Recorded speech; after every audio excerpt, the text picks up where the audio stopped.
প্রিয় শিক্ষার্থী, আসসালামু আলাইকুম ওয়া রাহমাতুল্লাহি ওয়া বারাকাতুহু। আপনাদের আবার স্বাগত জানাচ্ছি অর্থের সময় মূল্যের অষ্টম লেকচারে। গত ভিডিওতে আমরা বার্ষিক ভিত্তির অঙ্কের রুলস নিয়ে বিস্তারিত আলোচনা করেছি।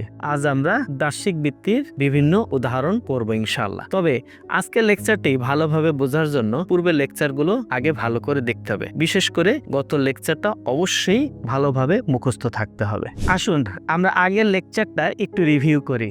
আমরা আগের লেকচারে বার্ষিক ভিত্তির অঙ্ক করার জন্য 4টি ধাপ আলোচনা করেছি। প্রথম ধাপ ছিল বার্ষিক ভিত্তির অঙ্ক চেনার উপায়। আমরা কিভাবে বার্ষিক ভিত্তির অঙ্ক চিনব? যদি কোনো অঙ্কে প্রতি বছর, প্রতি মাস, প্রতি সপ্তাহ, প্রতিদিন, বার্ষিক কিস্তি এই 6টি শব্দের কোনো একটি শব্দ অঙ্কের শুরুতে, মাঝখানে, শেষে থাকে তাহলে সেটি বার্ষিক ভিত্তির অঙ্ক। আর যদি না থাকে তাহলে সেটা সাধারণ বর্তমান মূল্য, ভবিষ্যৎ মূল্যের অঙ্ক। আমাদের দ্বিতীয় ধাপ ছিল বার্ষিক ভিত্তির অঙ্কে টাকা চেনার উপায়। বার্ষিক ভিত্তির অঙ্কে টাকাটা এককালীনও থাকতে পারে অথবা বার্ষিক ভিত্তি থাকতে পারে। এককালীন টাকা চেনার উপায়, যদি একবার টাকা পাই অথবা একবার দেই তাহলে সেটা এককালীন নগদ প্রবাহ, যেটা আমরা পূর্বের লেকচারে দেখিয়েছি। এককালীন টাকা আবার হতে পারে বর্তমান মূল্য, ভবিষ্যৎ মূল্য। বার্ষিক ভিত্তির অঙ্কে বার্ষিক ভিত্তির টাকা চেনার উপায় দুটি রুল। নাম্বার 1, যদি টাকার আগে অথবা পরে, প্রতি বছর, প্রতি মাস, প্রতি সপ্তাহ, বার্ষিক কিস্তি এই 5টি শব্দের কোনো একটি শব্দ থাকে টাকার আগে অথবা পরে তাহলে সেটি বার্ষিক ভিত্তির টাকা। দ্বিতীয় রুলস, যদি টাকাটা বারবার পাই অথবা বারবার দেই তাহলে সেটি বার্ষিক ভিত্তির টাকা। 3 নাম্বার ধাপ ছিল আমাদের বার্ষিক ভিত্তির অঙ্কে কি বের করব তা চিহ্নিত করা। আমরা প্রথম ধাপে আইডেন্টিফাই করছি কিভাবে বার্ষিক ভিত্তির অঙ্ক চিনব। দ্বিতীয় ধাপে আমরা আইডেন্টিফাই করছি কিভাবে বার্ষিক ভিত্তির অঙ্কে টাকা চিনব। এখন আমরা চিহ্নিত করার চেষ্টা করব বার্ষিক ভিত্তির অঙ্কে আমরা কি বের করব। বার্ষিক ভিত্তির অঙ্কে বর্তমান মূল্য দেয়া থাকলে বার্ষিক ভিত্তি বের করব, ভবিষ্যৎ মূল্য দেয়া থাকলে বার্ষিক ভিত্তি বের করব, কিন্তু বার্ষিক ভিত্তি দেয়া থাকলে বর্তমান মূল্য না হয় ভবিষ্যৎ মূল্য বের করব। কোনটা বের করব তা অঙ্কে দেয়া থাকবে। বিষয়টি আমরা চিত্রের মাধ্যমে দেখিয়েছি। চিত্রটিতে খেয়াল করুন, ওইখানে বর্তমান মূল্য দেয়া থাকলে বার্ষিক ভিত্তি, ভবিষ্যৎ মূল্য দেয়া থাকলে বার্ষিক ভিত্তি, আর বার্ষিক ভিত্তি দেয়া থাকলে হয় বর্তমান মূল্য অথবা ভবিষ্যৎ মূল্য। কোনটা বের করব অঙ্কে বলে দেবে। সর্বশেষ ধাপ অর্থাৎ চতুর্থ ধাপে বার্ষিক ভিত্তির অঙ্কে কোন সূত্র ব্যবহার করব তা চিহ্নিত করবে। বার্ষিক ভিত্তির অঙ্কে যদি বর্তমান মূল্য দেয়া থাকে তাহলে বার্ষিক ভিত্তি বর্তমান মূল্যের সূত্র হবে। আবার বলি, বার্ষিক ভিত্তির অঙ্কে বর্তমান মূল্য দেয়া থাকলে বার্ষিক ভিত্তির বর্তমান মূল্য সূত্র হবে, অর্থাৎ যা দেয়া থাকবে তার সূত্রই হবে। আবার বর্তমান মূল্য যদি বের করতে বলে তাহলেও বার্ষিক ভিত্তির বর্তমান মূল্য সূত্র হবে। একইভাবে ভবিষ্যৎ মূল্য দেয়া থাকলে বার্ষিক ভিত্তির ভবিষ্যৎ মূল্য সূত্র হবে, এবং ভবিষ্যৎ মূল্য বের করতে বললে বার্ষিক ভিত্তির ভবিষ্যৎ মূল্য সূত্র হবে। এবার আমরা একটি উদাহরণ দেখব, যেখানে আমাদের উদাহরণ আমাদের লেকচার শিটে 3.21 পৃষ্ঠা নাম্বার 28। মিস্টার ফয়সাল ব্যক্তিগত গাড়ি ক্রয়ের উদ্দেশ্যে জনতা লিজিং কোম্পানি হতে 10 লক্ষ টাকা ঋণ গ্রহণ করেছে। ঋণের সুদের হার 10%। তিনি আগামী 4 বছর ব্যাপী প্রতি বছর শেষে সমপরিমাণ টাকা ঋণের কিস্তি হিসাবে পরিশোধ করবেন। জনাব ফয়সালের ঋণের কিস্তি নির্ণয় করো। তাহলে এটা ছিল আমাদের অঙ্ক। এই অঙ্কটা অনেকবার বোর্ডে আসছে, আপনারা খেয়াল করুন। অঙ্কটা একটি বার্ষিক ভিত্তির অঙ্ক। এখানে কিভাবে আমরা বার্ষিক ভিত্তি চিহ্নিত করব? দেখুন, এই অঙ্কের ভিতরে আমাদের কিস্তি শব্দটা আছে, আবার সাথে সাথে এখানে প্রতি বছর শব্দটা আছে। তাহলে যেহেতু এই দুটি শব্দে একটি শব্দ আছে বা দুটি শব্দই আছে, যেটা আমরা বলছিলাম যে 5টি শব্দের কোন একটি শব্দ থাকলে তাহলে সেটা বার্ষিক ভিত্তির অঙ্ক, তাহলে এটি বার্ষিক ভিত্তির অঙ্ক। দ্বিতীয়ত, আমরা বার্ষিক ভিত্তির অঙ্ক চিহ্নিত করলাম। এখন আমরা বার্ষিক ভিত্তির অঙ্কে টাকা চিহ্নিত করব। লক্ষ্য করে দেখুন যে এখানে আমাদের প্রথম লাইনে 10 লক্ষ টাকা দেয়া আছে। এই 10 লক্ষ টাকার আগে অথবা পরে এখানে আমাদের কোনো ওই 5টি শব্দের কোন একটি শব্দ নেই। তাহলে যেহেতু 5টি শব্দের কোন একটি শব্দ নেই, তাহলে এটা আমাদের এককালীন নগদ প্রবাহ। আবার এককালীন নগদ প্রবাহ আমাদের এখানে বর্তমান মূল্য হতে পারে, ভবিষ্যৎ মূল্য হতে পারে। যেহেতু এই 10 লক্ষ টাকা ঋণ, আমরা জানি ঋণ এবং বিনিয়োগ সবসময় বর্তমান মূল্য, তাহলে 10 লক্ষ টাকা বর্তমান মূল্য। 3 নাম্বার পয়েন্ট, আমরা প্রথমে আইডেন্টিফাই করলাম অঙ্কটা বার্ষিক ভিত্তির, দ্বিতীয় আইডেন্টিফাই করলাম টাকাটা বর্তমান মূল্য। এইবার যেহেতু বার্ষিক ভিত্তির অঙ্কে বর্তমান মূল্য দেয়া আছে, আমাদের সেই গ্রাফ অনুযায়ী বা ফ্লো চার্ট অনুযায়ী যেহেতু বার্ষিক ভিত্তির অঙ্কে বর্তমান মূল্য দেয়া আছে, তাহলে আমরা এখানে বার্ষিক ভিত্তি বের করব। এবং সর্বশেষ ধাপ বা চতুর্থ ধাপে যেহেতু আমরা বার্ষিক ভিত্তির অঙ্কে বর্তমান মূল্য দেয়া আছে, তাই বার্ষিক ভিত্তির বর্তমান মূল্য সূত্র আমরা ব্যবহার করব। এই 4টি পয়েন্ট আমরা এখন এই অঙ্কটা থেকে বুঝলাম। এখন আমরা সূত্র ব্যবহার করব এবং সূত্রের মধ্যে আমরা মান বসাবো। তো সূত্রে যাওয়ার আগে আমরা এখানে দেখতে পাচ্ছি যে আমাদের এই অঙ্কটা কি কি দেওয়া আছে। 10 লক্ষ টাকা বর্তমান মূল্য, এটা আমরা আগেই আলোচনা করছি। তারপরে মেয়াদকাল এবং সুদের হার দেওয়া আছে, এগুলা চিহ্নিত করা আমাদের জন্য কোনো ব্যাপার না, কারণ এগুলো আমরা আগেই শিখে আসছি। এর পরবর্তীতে আপনারা দেখুন যে আমরা সূত্র লিখছি, সূত্র লেখার পরে আমরা অঙ্কটা সলিউশন লিখেছি। তো এখানে খেয়াল করুন, এইখানে যে বার্ষিক ভিত্তির বর্তমান মূল্য সূত্রটা আমরা লিখেছি, এই সূত্রটা অত্যন্ত গুরুত্বপূর্ণ একটি সূত্র। আপনাকে ভবিষ্যতে অনেক জায়গায় অনেকবার এই সূত্রটা ব্যবহার করতে হবে, তাই এই সূত্রটা আপনাকে মুখস্থ করতে হবে এবং বারবার বাসায় এটাকে প্র্যাকটিসে রাখতে হবে। তাহলে আমাদের এই অঙ্কে বর্তমান মূল্য দেওয়া ছিল 10 লাখ, লিখেছি। কে বা সুদের হার দেওয়া ছিল 10%, সেটাও লিখছি। বছরের সংখ্যা 4 দেওয়া ছিল, সেটাও লিখেছি। সূত্রে আমরা মান বসাইছি। এরপরে আমরা সূত্রটা ক্যালকুলেশন করছি। কিভাবে আমরা ক্যালকুলেশন করলাম, আমরা ক্যালকুলেটর সলিউশন আপনাদেরকে দিয়ে দিছি। এখানে ক্যালকুলেটরে যে বাটন দেয়া আছে, আপনি সেই বাটন চাপবেন, তাহলে আপনার রেজাল্ট 3.16987 এটা চলে আসবে। ভালো করে লক্ষ্য করুন, আমরা ক্যালকুলেটর সলিউশনটা দুইটি লাইনে দেখিয়েছি, অর্থাৎ ইকুয়াল টু পর্যন্ত এক লাইন, তারপরে হচ্ছে আবার আরেকটি লাইন। আপনাদের কাছে যেই ক্যালকুলেটরই থাক না কেন, এটা আপনারা বারবার প্র্যাকটিস করবেন, কারণ হচ্ছে আমরা এই সূত্রটা ব্যবহার করে, এই ক্যালকুলেশন ব্যবহার করে অনেকগুলো অঙ্ক করব। সর্বশেষে আমরা এখানে কেন সাধারণ বার্ষিক ভিত্তির বর্তমান মূল্য সূত্র ব্যবহার করলাম, কারণ অঙ্কের মধ্যে আমাদের প্রতি বছর শেষে এই শব্দটি ছিল, তাই আমরা সাধারণ বার্ষিক বর্তমান মূল্য সূত্র ব্যবহার করছি। এই অঙ্কটার ক্যালকুলেশন আমরা বিস্তারিত দেখিয়েছি। আপনারা চেষ্টা করবেন পরীক্ষার সময় আমরা যেভাবে ক্যালকুলেশন করেছি এরকম ভাবে একসাথে ক্যালকুলেশন করে ফেলতে। এই সূত্রটা ভেঙে ভেঙে ক্যালকুলেশন করার দরকার নেই। আমরা এবার আরেকটা উদাহরণ দেখব। এটা হচ্ছে আমাদের লেকচার শিটের বইয়ের 27 নম্বর অঙ্ক, পৃষ্ঠা নাম্বার 28।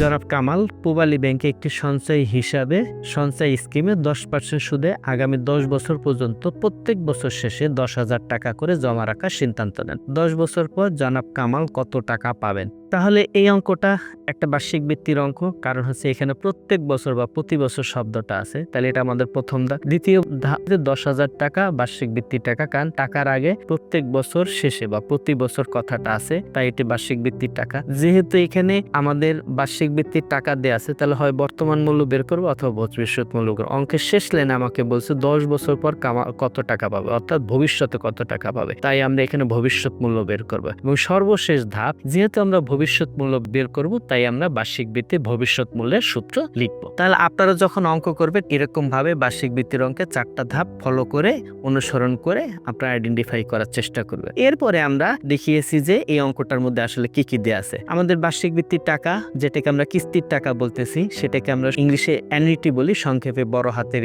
10,000 টাকা। চক্রবৃদ্ধি সুদের হার 10% দেয়া আছে, বছরের সংখ্যা 10 বছর দেয়া আছে, এবং আমরা ভবিষ্যৎ মূল্য বের করবো, সেটা আমরা আগেই বলেছি। এইবার আমরা দেখেন সাধারণ বার্ষিক ভিত্তির বর্তমান মূল্য সূত্র লিখেছি। কেন সাধারণ বার্ষিক ভিত্তির বর্তমান মূল্য সূত্র লিখেছি? কারণ আমাদের এখানে অঙ্কটির মধ্যে প্রত্যেক বছর শেষে এই শব্দটি ছিল। তাহলে আমরা আগেই জানি যে কোন অঙ্কে যদি প্রতি বছর শেষে কথাটা থাকে, তাহলে সেটা সাধারণ বার্ষিক ভিত্তির অঙ্ক হবে। এখানে ভালো করে খেয়াল করুন, আমরা ক্যালকুলেটরের সলিউশন আপনাদেরকে দেখিয়ে দিয়েছি। আপনারা একইভাবে এই ক্যালকুলেটর সলিউশনটা বারবার প্র্যাকটিস করবেন, এবং সূত্রের ভিতরে যে মানগুলো বসানো আছে সেটা আমরা একসাথে ক্যালকুলেশন করে 15.937425 বের করেছি। আপনার পরীক্ষার সময় একসাথেই বের করবেন। এটা ভেঙে ভেঙে করতে গেলে ভুল হবে, আর অঙ্ক ভুল হলে আপনি কোনো নাম্বার পাবেন না। তাহলে এটা মনে রাখতে হবে, আপনাকে একসাথে ক্যালকুলেশন করার জন্য কোনো নাম্বার কাটা যাবে না। সো আপনারা এটাই প্র্যাকটিস করেন, কিভাবে আমরা এই 15.937425 এই সংখ্যাটা একসাথে বের করেন। এখানে একটা বিষয় একটু উল্লেখ করা প্রয়োজন, 15.937425 এটাকে বলা হয় অ্যানুইটি ফ্যাক্টর। তাহলে অ্যানুইটি ফ্যাক্টর কি, এটা নিয়ে আমরা ভবিষ্যতে আবার কখনো সুযোগ পেলে কথা বলবো। তাহলে অ্যানুইটি ফ্যাক্টরে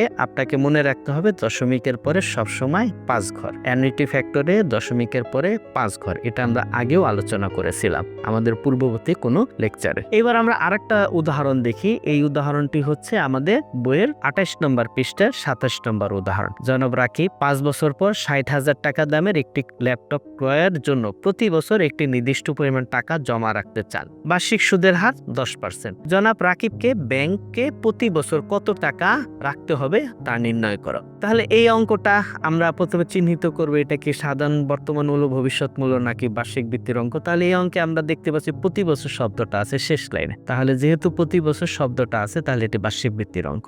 এবার আমরা টাকা চিহ্নিত করব।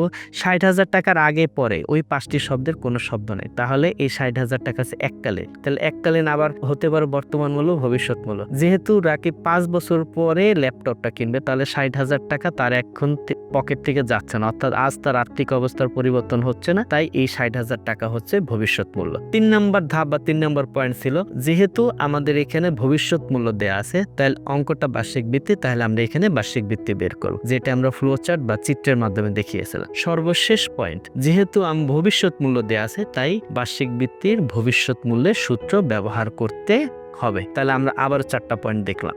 এইবার আমরা অঙ্কটার মধ্যে কি কি দেয়া আছে আমরা সেই জিনিসগুলো একটু লিখি। আমরা এখানে দেখতে পাচ্ছি ৬০,০০০ টাকা ভবিষ্যৎ মূল্য দেয়া আছে, বছর ৫ বছর মেয়াদকাল দেয়া আছে, সুদের হার 10% দেয়া আছে। আমাদের কিস্তির পরিমাণ অর্থাৎ বার্ষিক ভিত্তি বের করতে হবে। এরপরে আমরা সলিউশনে চলে যাব। আমরা সলিউশনে দেখতে পাচ্ছি যে এখানে আমরা সাধারণ বার্ষিক ভিত্তির বর্তমান মূল্য সূত্র লিখছি, কারণ আমাদের এই অঙ্কটার ভিতরে বছরের শেষে নাকি শুরুতে এই কথাটা কোথাও বলা ছিল না, শুধুমাত্র প্রতি বছর বলা ছিল। যেহেতু বছরের শুরুতে না শেষে কিছু বলা নাই, তাই আমরা সাধারণ বার্ষিক ভিত্তির ভবিষ্যৎ মূল্যের সূত্র লিখেছি। একইভাবে আমরা সূত্র লেখার পরে আমরা ক্যালকুলেশনটা একসাথে করছি, যেটাকে আমরা অ্যানুইটি ফ্যাক্টর বলতেছি, এবং অ্যানুইটি ফ্যাক্টর ক্যালকুলেশনটা আমরা প্রিভিয়াস স্লাইডে বা কিছুক্ষণ আগে আমরা দেখিয়েছি যে আমরা কিভাবে এই অ্যানুইটি ফ্যাক্টর বের করব এবং অঙ্কে ব্যবহার করব।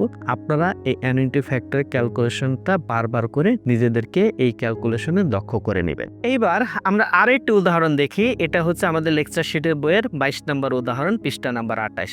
জনাব করিম প্রতি মাসে ২,০০০ টাকা জমার ভিত্তিতে ৫ বছর মেয়াদে একটি ব্যাংকে বিশেষ সঞ্চয় হিসাব খোলেন। ব্যাংক 10% সুদ দেবে। জনাব করিম ৫ বছর পর ব্যাংক থেকে কত টাকা পাবেন? তাহলে দেখি, প্রথমে চিহ্নিত করে অঙ্কটাকে সাধারণ বর্তমান মূল্য, ভবিষ্যৎ মূল্য নাকি বার্ষিক ভিত্তির অঙ্ক। এই অঙ্কটা বার্ষিক ভিত্তির অঙ্ক, কারণ অঙ্কের মধ্যে প্রতি মাস শব্দটা আছে। 6টা শব্দের প্রতি মাস হচ্ছে একটি শব্দ। তারপর আবার টাকা চিহ্নিত করব। ২,০০০ টাকার আগে প্রতি মাস শব্দটা আছে, যেহেতু টাকার আগে 5টি শব্দের একটি শব্দ আছে, তাহলে এই ২,০০০ টাকা হচ্ছে বার্ষিক ভিত্তি। ৩ নম্বর ধাপ হচ্ছে যে আমাদের এই অঙ্কে যেহেতু বার্ষিক ভিত্তি দেওয়া আছে, আমরা ভবিষ্যৎ মূল্য বের করব, কারণ এখানে আমাদের প্রশ্ন করছে জনাব করিম ৫ বছর পর ব্যাংক থেকে কত টাকা, অর্থাৎ ভবিষ্যতে সে কত টাকা পাবে, তাই আমরা ভবিষ্যৎ মূল্য বের করব। আবার যেহেতু ভবিষ্যৎ মূল্য বের করব, তাই বার্ষিক ভিত্তির ভবিষ্যৎ মূল্য সূত্র হবে। খুব গুরুত্বপূর্ণ একটি বিষয়, আমরা আগের পূর্বের লেকচারে বলেছিলাম যে কোনো একটা অঙ্কে যদি 60টি শব্দের কোনো একটি শব্দ থাকে, সেটা কি ছিল? অর্ধবার্ষিক, দ্বিমাসিক, মাসিক, সাপ্তাহিক, পাক্ষিক, দৈনিক। এই 60টি শব্দের কোন একটি শব্দ থাকলে তাহলে সে অঙ্কে এম আসবে। এখানে আমাদের প্রতি মাস শব্দটা আছে। প্রতি মাস শব্দ মানে হয়েছে মাসিক, প্রতিদিন মানে হয়েছে দৈনিক। আপনাদের যেহেতু প্রতি মাস শব্দটা মাসিক শব্দটা আসছে, তাহলে এখানে আমাদের এম আসবে। আমরা এবার দেখি অঙ্কটার মধ্যে কি কি দেয়া আছে। এখানে আমাদের কিস্তির টাকার পরিমাণ বা বার্ষিক ভিত্তির পরিমাণ হয়েছে ২,০০০ টাকা আছে, বছরের সংখ্যা ৫, সুদের হার হচ্ছে 10%, এবং আমাদের এম, যেহেতু আমাদের এখানে প্রতি মাস কথাটা বলছে, আমরা জানি মাসিক হলে এম এর মান হবে 12, এবং আমরা একটু আগেই দেখলাম যে এই অঙ্কে আমাদের ভবিষ্যৎ মূল্য বের করতে হবে। এবার আমরা সূত্রের মধ্যে মান বসাইছি। সূত্রের মধ্যে মান বসানোর ক্ষেত্রে খেয়াল করেন, আমরা আগেই বলছি যখন অঙ্কে এম থাকবে তখন সূত্রে যেখানে যেখানে কে আছে সেখানে কে এম দ্বারা ভাগ করতে হবে, এন এর সাথে এম গুণ করতে হবে। আমাদের এই অঙ্কে 2 জায়গায় কে আছে, তাই আমরা সূত্রের মধ্যে 2 জায়গায় কে এম দ্বারা ভাগ করছি, এবং এক জায়গায় এন আছে, ওই এন কে আমরা এম দ্বারা ভাগ করছি। আমাদের দ্বিতীয় লাইনে আমরা মান বসিয়েছি। তৃতীয় লাইনটা খুব গুরুত্বপূর্ণ, আমরা যে মানটা বসিয়েছি সেই মানটাকে আমরা ভাঙাইছি। এখানে খেয়াল করেন, 0.1 কে 12 দ্বারা ভাগ করার পরে আমরা দশমিকের পর অনেকগুলা ঘর নিছি। আপনারা ঘর যত বেশি নেবেন আপনাদের অঙ্কটা তত অ্যাকুরেট হবে। এরপরে আমরা সবার শেষে ক্যালকুলেশন করে বের করছি 77.437072। এখানে একটা গুরুত্বপূর্ণ বিষয় হচ্ছে যে আমাদের এই সংখ্যাটা ভাঙানোর ফলে তৃতীয় লাইনে আমাদের অঙ্কটা নর্মাল হয়ে গেছে। এখন আপনি ক্যালকুলেটরে স্বাভাবিকভাবে আগে যেভাবে আপনাদেরকে ক্যালকুলেটর সলিউশন দেখাইছি এইভাবে আপনার অঙ্কটা কি করতে পারবেন, সলভ করতে পারবেন। প্রিয় শিক্ষার্থী, আমরা এতক্ষণে বার্ষিক ভিত্তি অঙ্ক করার 4টি নিয়ম দেখলাম। আপনারা এই 4টি নিয়ম যদি ভালো করে প্র্যাকটিস করেন, ইনশাআল্লাহ যে কোনো বার্ষিক ভিত্তির অঙ্ক আপনি করতে পারবেন। আজকের লেকচার ভিডিও নিয়ে কোনো প্রশ্ন থাকলে বা মতামত থাকলে আমাদের এই লেকচার ভিডিওর কমেন্টস বক্সে জানান, ইনশাআল্লাহ উত্তর দেওয়ার চেষ্টা করব। আজকের লেকচার ভিডিওটি যদি ভালো লাগে তাহলে শেয়ার করে দেন, যাতে অন্যরা উপকৃত হতে পারে। ইনশাআল্লাহ পরবর্তী ভিডিওতে আমরা ঋণ পরিশোধ সূচির অঙ্ক করব। সেই পর্যন্ত ভালো থাকুন। আসসালামু আলাইকুম রহমতুল্লাহ।